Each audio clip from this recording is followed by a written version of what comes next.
Very good evening my dear students, this is Rahul Dev and welcome back to the Vidya Bandar classes आरा। आज हमें अपने lecture number 7 में, इससे पिछले वाले लेक्चर में हमने क्या कर रखा था, about the existence of atom in the nature, right. अच्छा, भी उस लेक्चर में हमने एटम की स्टेबिलिटी के बारे में बात किया हुआ था कि कैसे वो अपनी स्टेबिलिटी को अटेन करते हैं, राइट। अभी उसी चीज को आगे बढ़ाते हुए हम बात करते हैं एटमिसिटी के बारे में, राइट। लास्ट क्लास में आपको पता होगा, मैंने बताया होगा कि कैसे कोई भी एटम आयन से, जो कि एक टेम्परेरी स्टेट है, उसे मॉलिक्यूल के फॉर्म में ट्रेवल किया था। अब वो जो मॉलिक्यूल हमारा बन गया, उसकी एटमिसिटी हमें पता करना है। एटमिसिटी सर होती क्या है? अच्छा देखो, एटमिसिटी का मतलब होता है number of atom present in a molecule,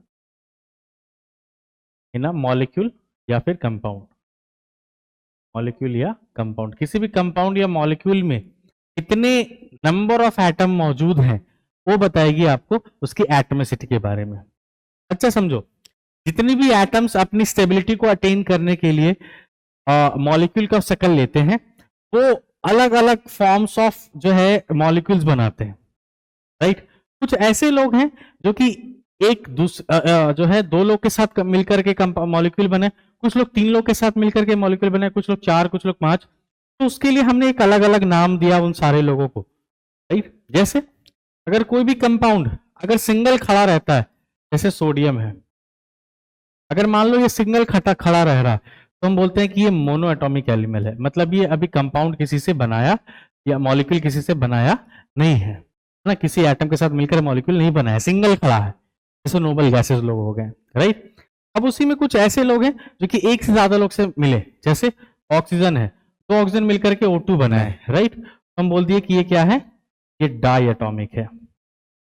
ये कौन से लोग हैं? डायटोमिक है। ऑक्सीजन ही अगर आपस में, है ना, तीन डिफरेंट एटम्स ऑक्सीजन के जो है आपस में कंबाइन कर देंगे, यानी O3 बना देंगे, तो हम इसको बोलते हैं ट्राई एटॉमिक, राइट। इसी तरीके से टेट्रा, पेंटा, हेक्सा, हेप्टा, ऑक्टा ऐसे होता चला जाता है, राइट। तो जो सिंगल अकेले खड़ा रहते हैं उसको बोलते हैं हम लोग मोनो एटॉमिक, और एक से ज्यादा जितने भी लोग हैं उनको हम लोग बोलते हैं पॉली एटॉमिक। अच्छा, अब मैं आपको एक सवाल देता हूं, उसको करो। जैसे आपसे पूछ दिया कि बताइए इन सारे कंपाउंड्स का एटमिसिटी क्या है। जैसे आपको मैंने दिया H2CO3, इसका मुझे बताइए। दूसरा क्वेश्चन दे दिया H2SO4, इसका मुझे बताइए। तीसरा दे दिया आपको H2O, इसका मुझे बताइए। फिर दे दिया आपको HNO3, इसका मुझे बताइए। तो अच्छा, यहां से स्टार्ट करते हैं। HNO3 आपको काउंट करना है कितने एटम्स है इसके पास। तो देखो यहाँ पे एक हाइड्रोजन के हैं, एक नाइट्रोजन के हैं, दो हुए, और तीन इसके हैं, किसके? ऑक्सीजन के। तो किसके इसकी एटमोसिटी कितनी होगी? 5। इसकी एटमोसिटी कितनी होगी? 3 एटम है, दो हाइड्रोजन के, एक ऑक्सीजन के, तो 3। इसकी एटमोसिटी कितनी है? 4 इसके, एक सल्फर के और दो हाइड्रोजन के, तो 4, एक 5, 2, 7, राइट। उसी तरीके से इसके कितने भी? 3, एक 4 और 2, 6। इसकी एटमोसिटी हो गई 6। अब ये कर लिए, कुछ और क्वेश्चन दे देते हैं। जैसे आपसे कोई पूछे CO3 2- का, आपसे पूछे OH- का, आपसे कोई पूछे SO4 2- का, या आपसे कोई पूछे SO4 3- का, इनकी एटमिसिटी बताइए। तो कुछ लोग आयंस चार्ज वार्ज को देख करके पागल हो जाएंगे, है ना। जैसे एक और क्वेश्चन देता हूँ, NH4+, है ना, प्लस को देख के, माइनस को देख के कुछ लोग जो है ना छोटा हो जाएंगे, समझो।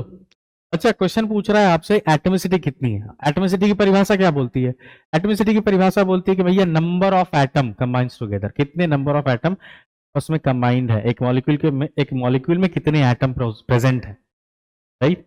अच्छा, तो यहाँ पे देखो कितने एटम्स हैं आपके पास, 3 ऑक्सीजन और एक हाइड्रोजन, एक कार्बन के हैं, 4 हुआ, इसमें 2 हुआ, 4 और एक 5 हुआ। ये सारे क्वेश्चन आपके एग्जाम्पलर बुक के हैं, एनसीईआरटी की एग्जाम्पलर बुक आती है, उसमें कुछ बच्चे कंफ्यूज हो जाते हैं, है ना, साइन को देख करके। उससे मतलब घबराओ मत, आपको करना है क्या, एटम को काउंट करना है। 4 ऑक्सीजन के, एक इसके, 5, इससे क्या होंगे? 4 और एक 5, तो ये क्या होगी उसकी एटमिसिटी हो, राइट।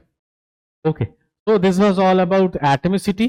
है ना। सिंगल अगर कोई एग्जिस्ट करता है उसको बोलते हैं मोनो एटॉमिक, है ना। एक से ज्यादा लोग एग्जिस्ट करते हैं तो डाई होगा, ट्राई होगा, टेट्रा होगा, पेंटा होगा, ऐसे बढ़ेगा।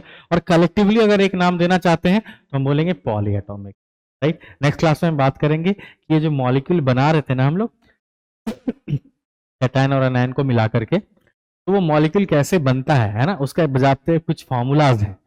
दुनिया में जितने भी केमिकल फार्मूला, जो केमिकल फार्मूला आप देखते हो ना, NaCl, H2SO4, ये सारे जितने भी हैं, ये कैसे बने उसको हम बना सकते हैं और उसको बनाना सिखाएंगे आपको नेक्स्ट क्लास में, ठीक है। तब तक के लिए थैंक यू।